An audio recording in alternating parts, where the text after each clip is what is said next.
이제까지 경험하지 않은 사회적 혼란이 계속해서 가중되고 있습니다.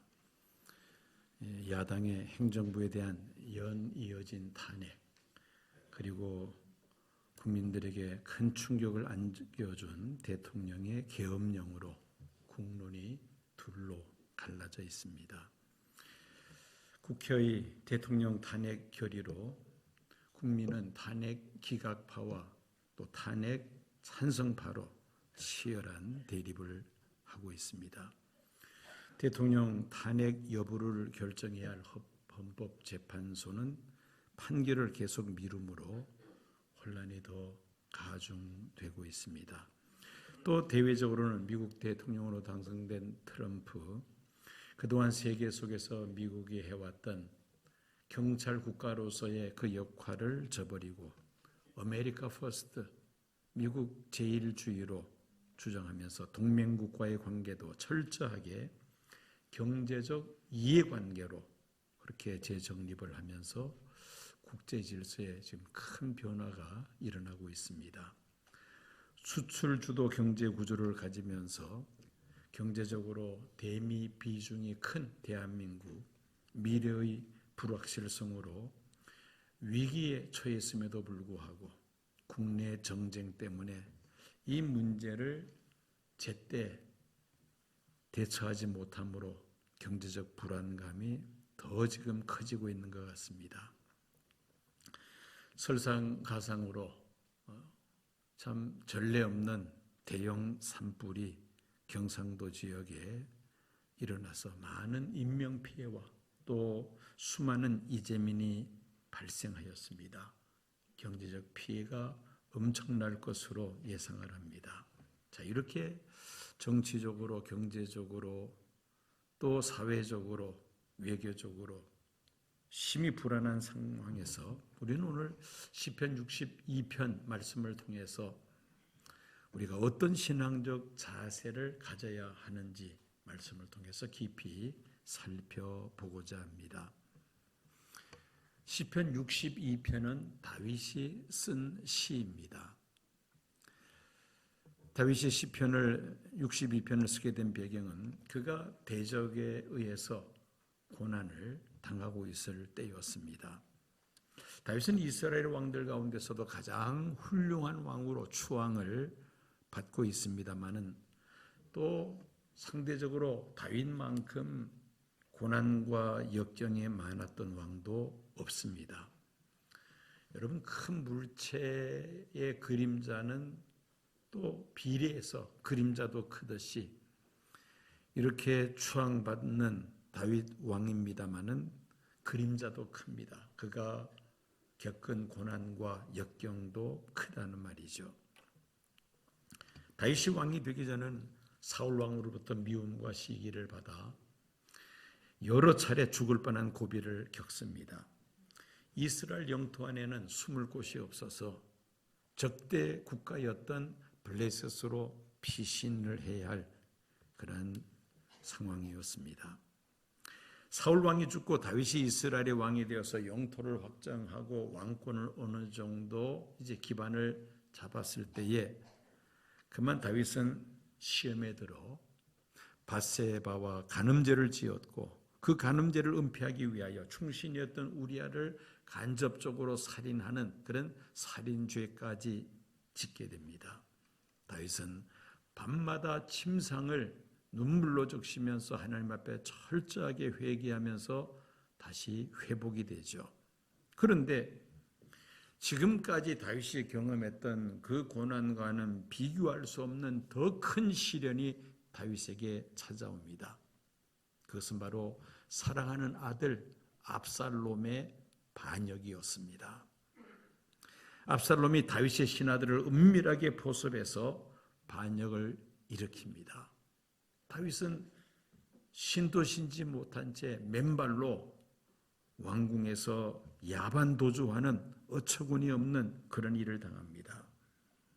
다윗은 사랑하는 아들로부터 배신을 당하였고 또 믿었던 신하들로부터 배신을 당함으로 인하여 한순간 자신의 생명을 보존하기 위해서 도망자로 신세가 전락되고 맙니다. 아들로부터 반역을 당했으니 자신의 어려움을 호소할 데가 없습니다. 어느 누구의 도움도 기대할 수 없는 그런 참담한 상황이었다는 겁니다. 차마 얼굴을 들고 사람들을 대할 수가 없을 정도로 다윗은 참담한 지경에 이르릅니다. 다윗은 자신이 처해 있는 그런 어려운 상황을 3절과 4절에서 이렇게 고백을 합니다. 넘어지는 담과 흔들리는 울타리 같이 사람을 죽이려고 너희가 일제히 공격하기를 언제까지 하려느냐. 그들이 그를 그의 높은 자리에서 떨어뜨리기만 꾀하고 거짓을 즐겨하니 입으로는 축복이요 마음 속으로는 저주로다. 다윗은 자신의 처지를 흔들리는 울타리와 넘어지는 담으로 비유를 들고 있습니다. 압살롬의 아버지 다윗의 신하들의 마음을 도둑질하여 자기 편에 서게 하고는 아버지를 제거하고 자신이 왕자에 오르고자 했던 것이죠. 다윗이 일으켜 세운 이스라엘 왕국의 울타리가 흔들리고 예루살렘 성벽이 허물어지는 것과 같은 그런 상황이었다는 것입니다. 오늘 우리가 살고 있는 대한민국의 상황이 그와 흡사하다고 말할 수가 있습니다. 좌파 우파의 극단적인 대립, 그리고 급변하는 세계 정세, 경제, 정치, 안보, 외교, 국방 모든 면에 있어서 심히 불안한 상태에 있습니다. 국가라는 담과 울타리가 흔들리고 넘어지려는 그런 위기 상황이라는 말씀입니다. 이런 상황 속에서 다윗은 어떤 신앙적인 자세를 취했습니까? 오늘 본문인 시편 62편 1절과 5절 말씀을 봅니다. 1절 나의 영혼이 잠잠히 하나님만 바라며 나의 구원이 그에게서 나오는 도다. 5절 나의 영혼아 잠잠히 하나님만 바라라. 무릇 나의 소망이 그로부터 나오는 도다. 참으로 참담한 지경에 처해 있었던 다윗, 그는 고백하기를 잠잠히 하나님만 바라라고 스스로 자신에게 고백하고 있습니다. 왜 잠잠히 하나님만 바랍니까? 첫 번째로 하나님은 나의 하나님이 되시기 때문입니다. 우리가 구약 성경을 보면은 하나님에 대해서 어떤 표현이 있느냐면은 아브라함의 하나님, 이삭의 하나님, 야곱의 하나님, 그런 표현이 성경에 자주 나옵니다. 그런데 그 하나님, 아브라함과 이삭과 야곱의 하나님은 누구의 하나님이 되십니까? 나의 하나님이 되십니다. 시편 62편 전체에서 나의 또는 내라는 표현이 14번 반복이 됩니다. 1절, 2절 다시 봅니다. 나의 영혼이 잠잠히 하나님만 바라며 나의 구원이 그에게서 나오는 도다. 오직 그만이 나의 반석이시요 나의 구원이시요 나의 요새이시니 내가 크게 흔들리지 아니하리로다. 다윗은 하나님을 1인칭 대명사 나로 부르고 있습니다. 그래서 나의 반석, 나의 구원, 나의 요새, 나의 생명, 나의 구원의 능력이라는 표현을 사용하고 있습니다. 하나님을 나의 하나님으로 부르니까 얼마나 친근감이 가는지 모릅니다. 우리가 아내를 부를 때에 내 아내, 남편을 부를 때 내 남편, 또 자녀들을 호칭할 때에 내 딸, 내 아들이라고 이렇게 말을 하면은 더 친밀감이 가지 않습니까? 교회에서도 우리 목사님, 우리 장로님, 우리 권사님, 우리 안수 집사님, 우리 집사님, 우리 성도님 이런 표현을 쓰면은 훨씬 더 친밀감을 느끼게 됩니다. 천지 만물을 창조하시고 지으신 세계를 다스리시는 그 하나님께서 나의 하나님이 되시니 우리는 절망적인 상황 속에서도 잠잠히 하나님을 바라볼 수 있는 줄로 믿습니다. 두 번째는 하나님은 흔들리지 않는 반석이시기 때문입니다. 2절 봅니다. 오직 그만이 나의 반석이시요 나의 구원이시요 나의 요새이시니 내가 크게 흔들리지 아니하리로다. 6절 같은 내용입니다. 오직 그만이 나의 반석이시요 나의 구원이시요 나의 요새이시니 내가 흔들리지 아니하리로다. 하나님은 흔들리지 않는 반석과 같은 분이라고 다윗은 고백하고 있습니다. 그 반석과 같은 하나님은 전능하신 분으로 과거나 현재나 미래에나 변함이 없으신 한결같으신 분이십니다. 계시록 1장 8절 말씀입니다.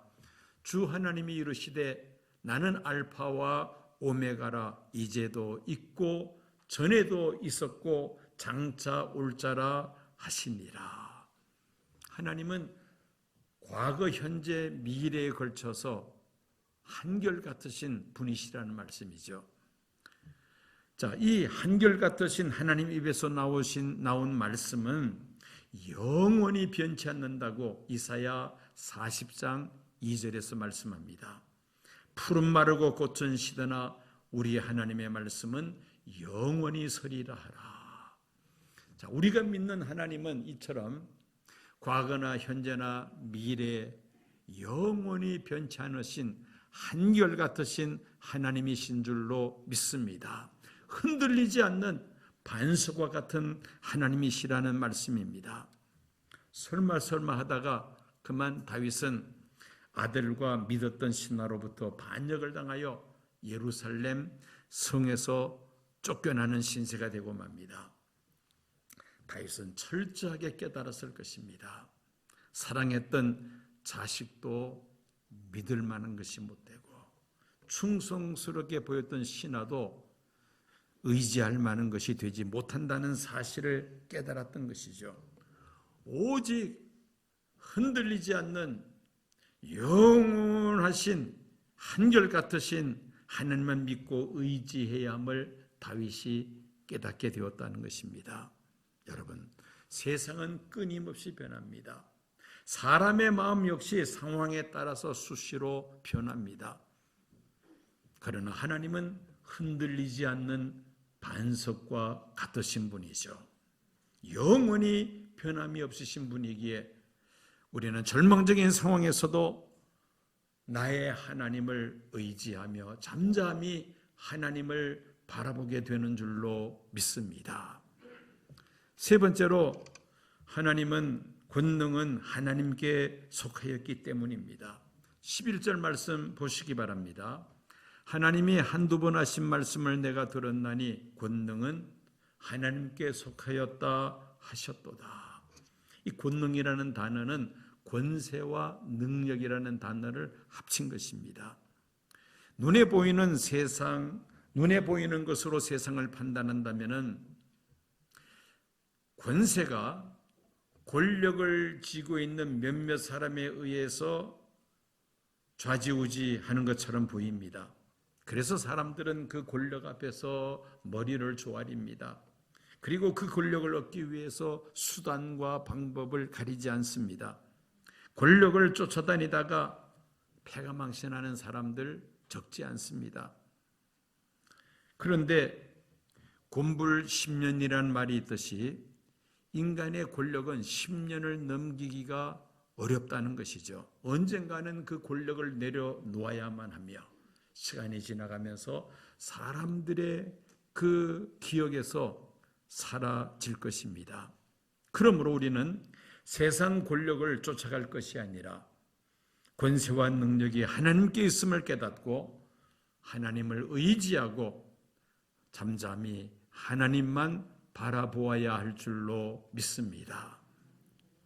자, 이제 좀 더 구체적으로 어떻게 우리가 어려운 상황 속에서도 잠잠히 하나님을 바라볼 수 있겠는가에 대해서 네 가지를 생각해 볼 수가 있습니다. 첫째는 시시로 하나님을 의지하며 하나님을 바라봅니다.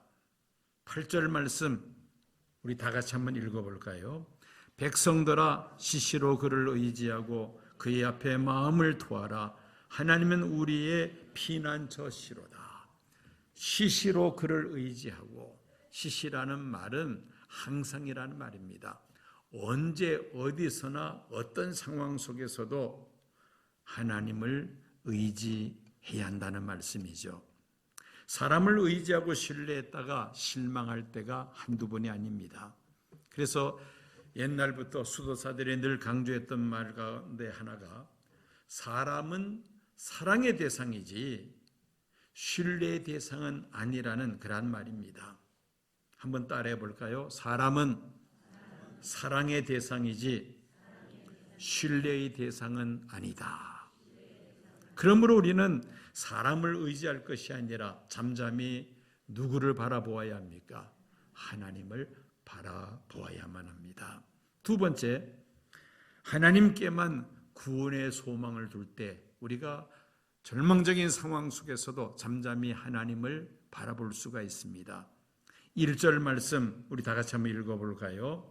나의 영혼이 잠잠히 하나님만 바라며 나의 구원이 그에게서 나오는도다. 이어서 5절 나의 영혼아 잠잠히 하나님만 바라라. 대저 나의 소망이 그로부터 나오는도다.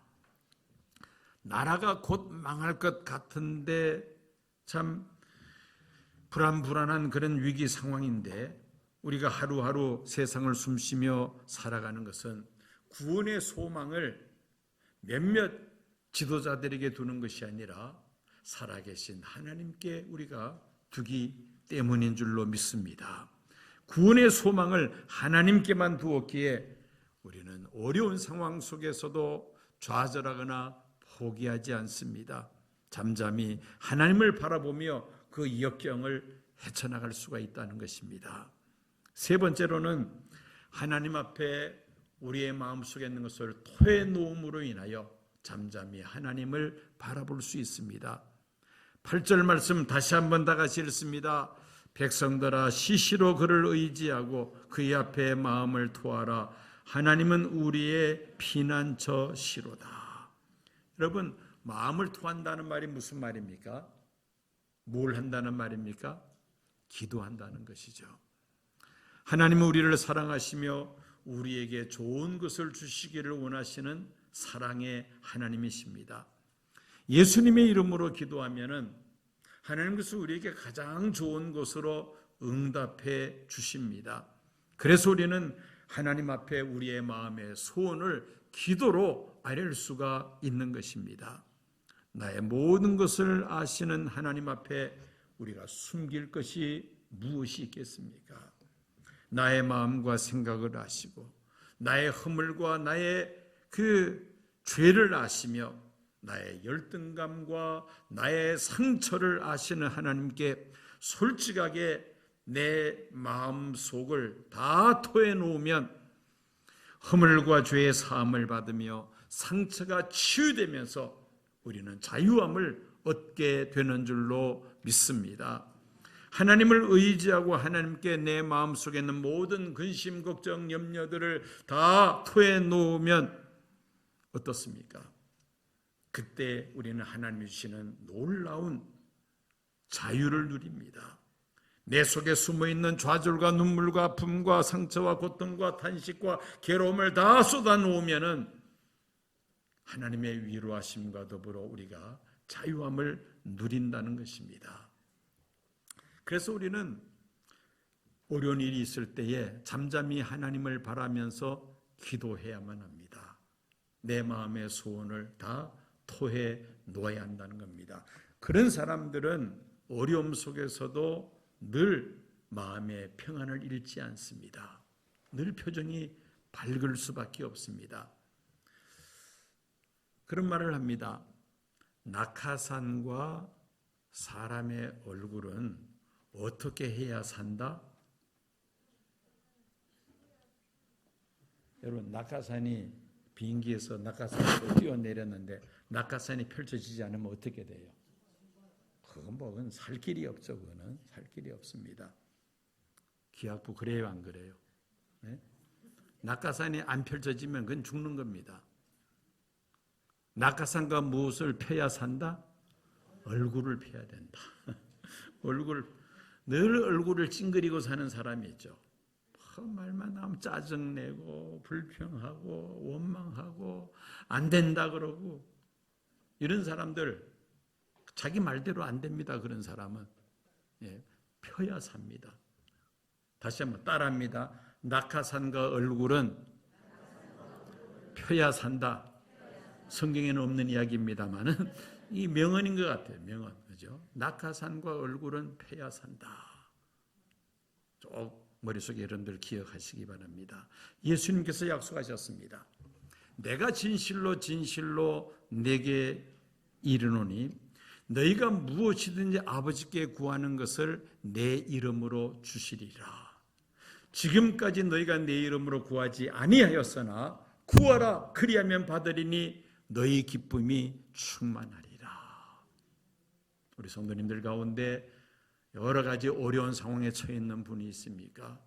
하나님 앞에 토해 놓으시기 바랍니다. 그리고 잠잠히 하나님을 바라보시기를 바랍니다.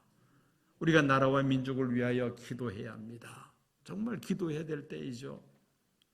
우리가 잠잠히 하나님을 바라보며 하나님 앞에 우리의 그 마음의 아픔, 그 불안함을 다 토해 놓을 때에 하나님께서 들으시고 반드시 응답해 주실 줄로 믿습니다. 마지막으로 우리가 잠잠히 하나님을 바라본다는 것은 두 마음을 품지 않는 것을 말합니다. 10절 말씀 우리 다 같이 한번 읽겠습니다. 포악을 의지하지 말며 탈취한 것으로 허망하여지지 말며 재물이 늘어도 거기에 마음을 두지 말지어다. 재물이 늘어도 거기에 마음을 두지 말지어다. 재물에 욕심을 두지 말라는 말이죠. 돈을 관리하는 것을 보면은 그 사람의 됨됨이와 그 사람의 신앙을 알 수 있다고 합니다. 돈 계산이 정확하지 않다든지 돈에 대해서 지나친 집착과 욕심을 갖고 있다면은 그 사람의 신앙에 문제가 있습니다. 예수 믿고 구원을 받았으며 영생의 소망을 가지고 살아가는 성도라면은 물질에 얽매여 살아서는 안 된다는 것입니다. 지나치게 물질에 얽매여 사는 사람들 절대 신앙이 자라지 않습니다. 그런 면에서 생각한다면은 우리 성도들이 하는 이 11조 생활, 다른 사람을 위해서 하는 게 아닙니다. 나 자신을 위해서 하는 것이죠. 그리고 열심히 정확하게 하는 이 물질 관리에 철저해야 된다는 겁니다. 그럴 때 우리의 신앙이 성장하게 됩니다. 결국 신앙이 좋은 사람은 가치관의 변화가 나타나기 마련입니다. 특별히 그 중에서도 물질에 대한 관리, 물질에 대한 가치관이 바뀌면서 물질에 대한 관리를 철저하게 합니다. 신앙생활이 좋다는 것을 알지만은 신앙생활을 제대로 하지 않는다면은 아직 가치관이 확립되지 못했다는 증거이죠. 그 마음속에 두 마음이 있다는 겁니다. 하나님을 사랑하는 마음과 세상을 사랑하는 마음, 두 마음이 공존하기 때문에 잠잠히 하나님을 바라보지 못합니다. 어려운 일이 있을 때 늘 불안해하기 마련인 것입니다. 하나님께서 가증스럽게 여기시는 것이 바로 두 마음을 품고 신앙생활하는 것입니다. 어떤 젊은 성도가 꿈을 꿨습니다. 꿈을 꿨는데 높은 절벽에서 뚝 떨어지는 그런 꿈을 꿨습니다. 그런 꿈 꿔본 적이 있으세요? 예. 근데 연세 드신 분들은 그런 꿈을 잘 안 꾸실 겁니다. 연세 드신 젊은 사람들이 이제 그런 꿈을 가끔씩 꿉니다. 갑자기 높은 데서 그냥 뚝 떨어지는 그런 꿈. 자, 이 젊은 성도가 청년이 꿈을 꾸는데 절벽에서 떨어지는 꿈을 꿨어요. 막 떨어지다가 나무가지가 하나 있는 걸 보고 그 나무가지를 붙잡았습니다. 그나마 그 나뭇가지를 잡아서 이 청년이 이제 살 수 있다는 가능성이 주어졌는데 시간이 지나가면서 나뭇가지를 잡았던 팔에 힘이 빠집니다. 이 청년이 소리 지릅니다. 거기 누가 없어요? 살려주세요. 거기 누가 없습니까? 소리 지릅니다. 그랬더니 하늘에서 소리가 들립니다. 나 여기 있다. 누구세요? 나는 내가 의지하는 하나님이다. 그런 대답이 소리가 들리는 겁니다. 그러면서 이 청년에게 어떤 소리가 들리느냐? 지고 있는 나무가지를 놓아라. 놓으면 산다. 그런 음성이 들리는 겁니다. 자, 이 청년이 손을 놓았겠어요? 안 놓았겠어요? 놓으면 떨어져 죽는다 생각하니까 놓을 수가 없는 겁니다. 조금 있다 이 청년이 소리 지릅니다. 누구 다른 분 없어요? 누구 다른 분 없어요? 분명 하나님이라고 그랬는데, 그죠? 또 다른 신이 또 없느냐는 겁니다. 그러면서 그냥 힘이 빠져서 놓았는데, 발이 땅에 탁 이렇게 닿고야 말았습니다. 바로 발밑이 땅이었는데 그걸 모르고 그 가지를 잡고 있었다는 말이죠. 이 청년이 발이 땅에 닿으면서 꿈에서 깨어나서 안도의 한숨을 쉬었다고 합니다. 이 청년 이야기가 남의 이야기가 아니라 누구 이야기예요? 내 이야기 아닙니까? 두 마음을 품고 살아가는 우리의 모습이라는 겁니다. 하나님은 전적으로 의지하고 순종하면 되는데 그렇지 못하다는 겁니다. 두 마음을 품고 우리가 세상을 살아간다는 것이죠. 고난과 역경 속에서도 우리가 정말 하나님만을 의지하고 잠잠히 하나님을 바라보면 하나님께서 그 역경 속에서 우리를 반드시 건져내 주실 줄로 믿습니다.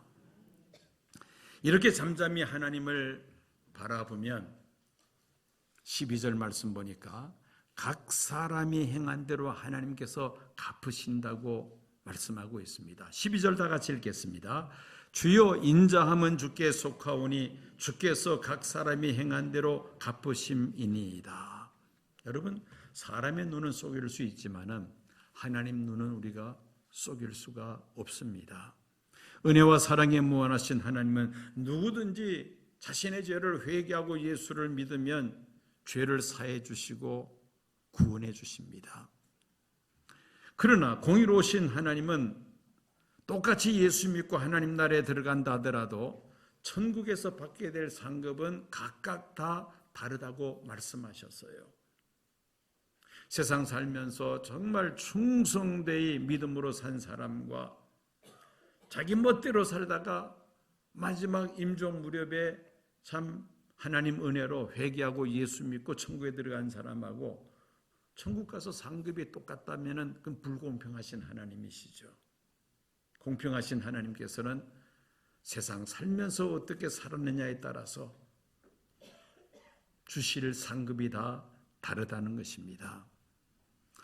요한계시록 22장 12절에도 이와 유사한 말씀이 있습니다.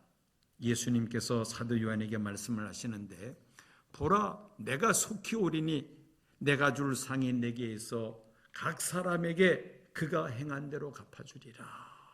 그가 행한 대로 갚아주리라. 천국에서 받게 될 상급은 다 다르다는 것이죠. 그리고 악인과 믿음의 사람을 하나님은 똑같이 대하지 아니하십니다. 심판하시는 분이시라는 것이죠. 공의로우신 하나님을 믿는 성도들은 내가 심판하려고 해서는 안 됩니다. 심판은 하나님께 맡기고 우리가 해야 될 것은 최선을 다해서 이웃을 사랑하되 원수까지도 사랑하라는 것이 예수님께서 가르쳐 주신 말씀 아닙니까? 비록 나에게 피해를 안겨주고 악을 행한 자라 할지라도 내가 그를 심판하려고 해서는 안 됩니다. 잠잠히 하나님을 바라보고 하나님의 말씀을 쫓아 살기를 힘쓸 때에 하나님께서 악한 자들은 심판하시고 성도들에게는 영원한 하나님 나라를 기업으로 허락하시는 줄로 믿습니다. 나라가 안팎으로 심히 혼란스러우며 불안해합니다. 이럴 때 우리가 좌로나 우로나 치우치지 아니하고 잠잠히 하나님을 바라보며 하나님을 의지하며 하나님의 도우심을 간절하게 기도로 구합시다. 우리 성도님들 가운데 육신의 질병으로 또 경제적인 어려움으로 또 자녀 문제, 부부간의 문제, 여러 가지 가정마다 안고 있는 크고 작은 문제들이 다 있습니다. 그런 문제들 혼자 끌어안고 살지 말고요.